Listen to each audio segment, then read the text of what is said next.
What on earth is this? I stared intently at the video playing on my smartphone. It showed my home. My and my husband's bedroom. I have an app installed on my phone that streams footage from our home security cameras. And in that footage, there were images of my husband with another woman. Were they embracing? Their proximity was too intimate to be explained away as just friends or acquaintances. Then, I heard voices. You sure she doesn't suspect anything? Yeah, I've been doing exactly as you said. It's perfect. She's clueless, completely believes me. Huh, I can picture it. They laughed together, then playfully tumbled onto the bed. I was left speechless by what I was seeing. Because that woman was my very own sister. I'm Nancy Hadley. I'm 50 years old. My husband, David, who's turning 55 this year, and I have been married for 20 years. We don't have any children, and we've been living together, just the two of us. Because we were both working, we had a relatively comfortable life, but all that changed about 10 years ago. That's when David was diagnosed with early-onset dementia. But as time went on, his errors became more significant. He began forgetting business meetings with clients, forgetting how to do his job altogether, making work a challenge. In everyday life, he couldn't remember where he'd placed things, how to dress himself, and his sense of direction became so bad he'd bump into things. There was even a time when he left the kettle on the stove, almost causing a fire. So, David and I sought advice from my sister, Anne, who runs a care home. We had him tested at a hospital she recommended, and that's when he was diagnosed with early-onset dementia. David had to retire from his job, and now we have a caregiver from Anne's facility come to our home twice a week. Nowadays, I'm the breadwinner of the family, busy working every day. Nancy, how's David doing? It was the day our regular caregiver, Ms. Johnson, came to our home. That day, Anne came with her. And you came too? Yeah, he's your husband after all, so I'm worried too.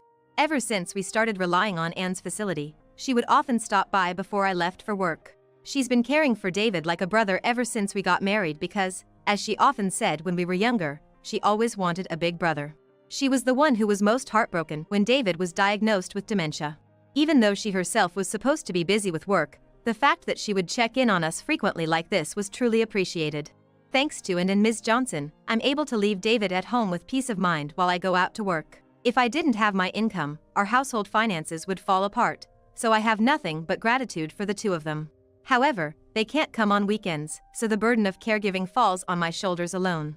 I'm dealing with work on weekdays, taking care of David on weekends, and I hardly have any time for myself. I wasn't really aware of it myself, but I must have been tired. A nurse who was familiar with me at the hospital where I took David for his regular checkup noticed my fatigue. We've known each other for nearly 10 years, so it seems she can tell even the slightest things. Mrs. Hadley, it's inevitable that caring for your husband is hard, but you need some time to rest by yourself. You're right, I understand that. I may be able to ask Anne and Ms. Johnson for help in a pinch, but I can't bear to cause them any more trouble.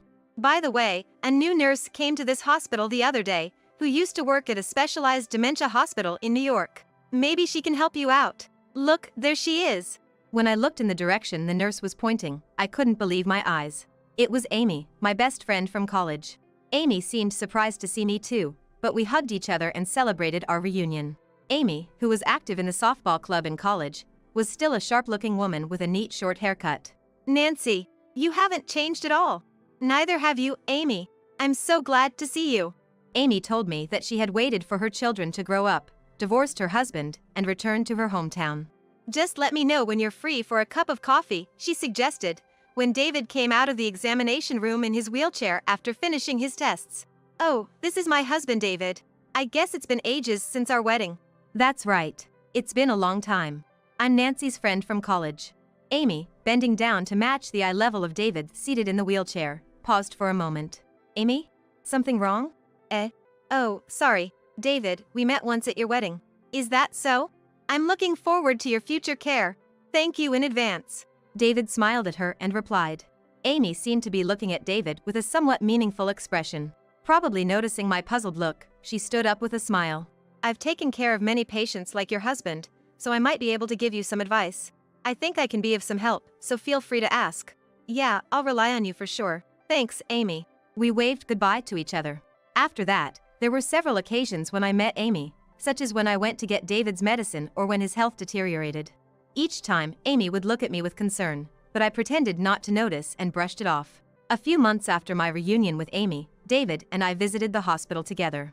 Just as David was called in for an examination, I heard, "Nancy." When I turned towards the voice, there was Amy, looking serious. "Amy, is something wrong? Your husband, David, just went in for his examination. Do you have a moment to spare?" Sure, I guess." Amy guided me to a counseling room. "Nancy, how is it, taking care of David? Are you worried about me?" "Thanks." I discussed David's recent health condition, and also mentioned how the lack of breaks was taking a toll on my body. Amy listened intently to my story. I thought she was just concerned about my well-being, but then she began with, "Actually, Nancy." The following words she spoke were hard to believe. "It was about a week before I met you again," Amy started. She was walking around town shopping when she spotted Anne with a man. She was familiar with Anne's face, as she's my sister, but Amy felt like she recognized the man's face. When Amy called out to them and introduced the man as her boyfriend. "It was when we met at the hospital again that I realized it was David, your husband. It all seems so confusing." "That's surprising. No wonder you had a strange look on your face back then." But Amy had seen Anne and David together in town a week before we met again. However, David seemed entirely unaware of Amy's presence. "I was different back then. I had longer hair, down to my shoulders, and I was wearing glasses. I looked totally different." That might explain why he didn't recognize her. But still. "Also, there's one more thing that's been bothering me." According to Amy, David's responses at the hospital felt terribly unnatural for someone with dementia. She said that his behavior was exactly like someone she'd seen in the hospital where she used to work, who was pretending to have dementia. "The man I saw in town was walking confidently, responding clearly, he looked perfectly healthy. Could it have been a mistake? Perhaps you misidentified him?"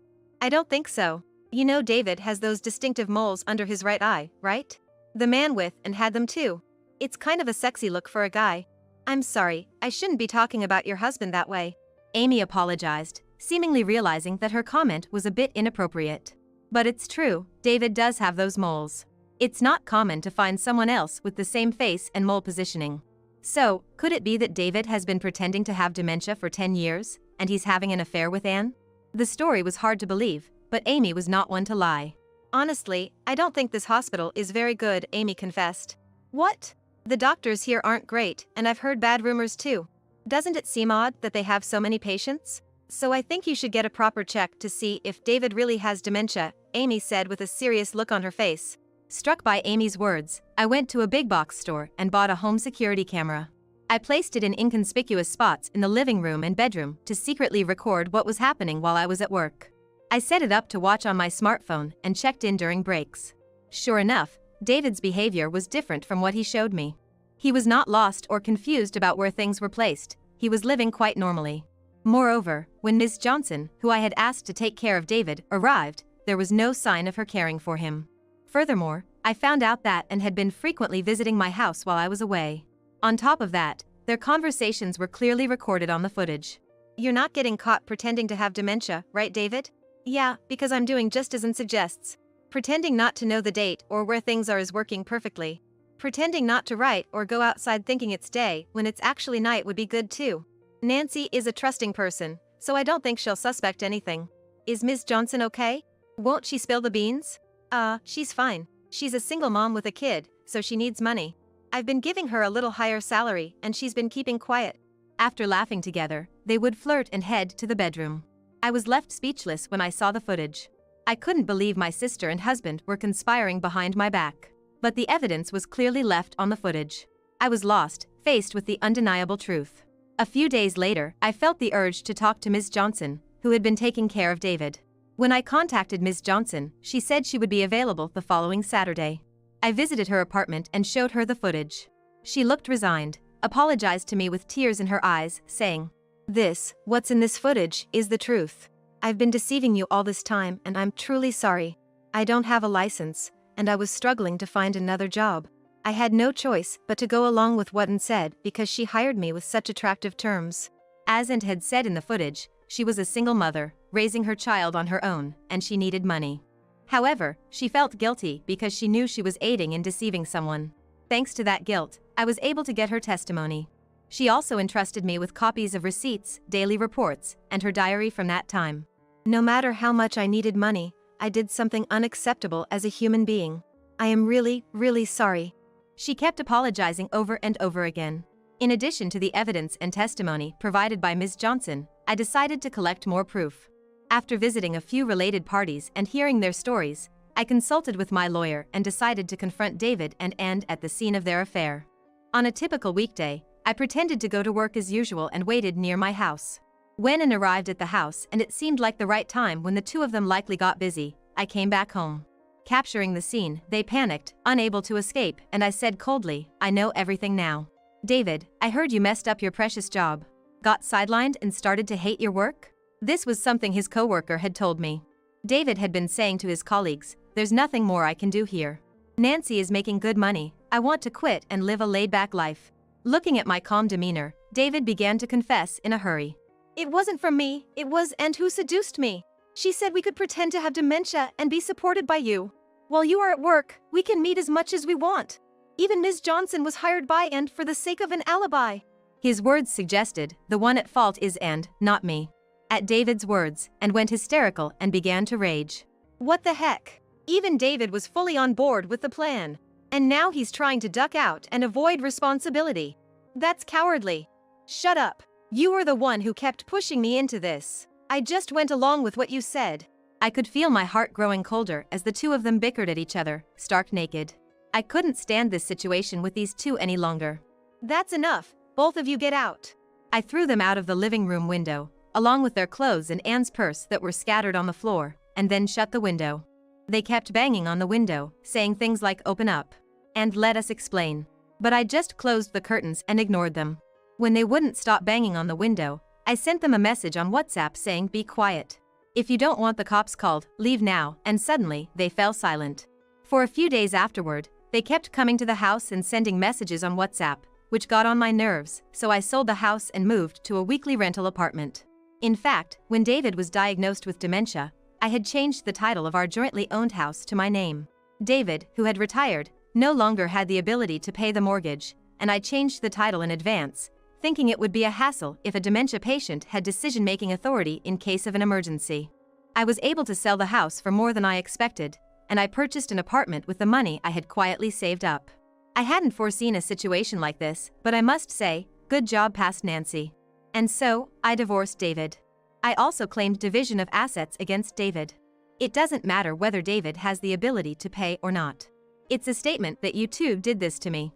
I'll never forgive or forget it. What follows is what I heard through the grapevine. After divorcing me, David remarried and now lives in her house. However, it seems that they are not doing very well. This is just my assumption, but I think David and Ann were just caught up in the excitement of their affair. Once they get married, they can no longer just be lovers. Living together, for better or worse, things will come to light. And they will need to accept each other, recognize each other, and sometimes turn a blind eye. But it must be difficult for those two, who remarried in the aftermath of the affair. And even if they were to discuss breaking up, both of their parents have already passed away. The house where David and I used to live had already been sold. David doesn't have a place to return to now. They don't have any other family to rely on, no place to escape, so they have to deal with everything by themselves. Well, I couldn't care less. Actually, I would say they got what they deserved. Due to Ms. Johnson's revelation, Ann's facility had its license revoked and was closed. It seems that the facility was not making enough profit to repay the amount of money they had borrowed from the bank when they opened. So, and now has a significant amount of debt.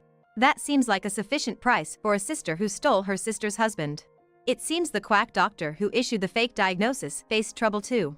Following the incident, his staff, including Amy, quit one after the other, making it impossible to keep the business running, leading to the closure of his clinic. Apparently, he'd been accepting requests from some unsavory sources, issuing false medical reports like he did for David, and in return, they'd refer patients to him. This was the truth behind why he had so many patients, despite lacking the skill and any good reputation. After learning the truth, I was shocked by how outrageous some doctors can be. But I had to admit my fault too. I was too trusting. I took my sister's word and the quack doctor's claims at face value. According to Amy, I'm too kind and I trust people too much. I don't like to doubt people, but these days I'm reflecting, realizing that I need to scrutinize what people tell me more and think for myself. Amy, by the way, seems to have found a new job at a large general hospital in the neighboring town. Her work experience in a New York hospital was highly regarded, and it seems she's already earned the trust of those around her and is enjoying her work. And on Amy's recommendation, Ms. Johnson also started working at the hospital cafeteria. Wow, adorable. Amy's eyes were sparkling at the sight of a puppy frolicking with a ball. This puppy is a male miniature dachshund I brought home about a month ago. He's my precious partner, soothing my heart and body when I come home tired from a long day at work. Since this little guy arrived, Amy has started to drop by my apartment more often. He's just so cute, I can't help but come see him. She says that, but in reality, she's coming because she's worried about me. She won't admit it though. I've lost my husband, but now I get to spend this enjoyable time with my best friend. I find myself thinking that a single life, enjoying the company of a fellow woman, doesn't sound too bad after all.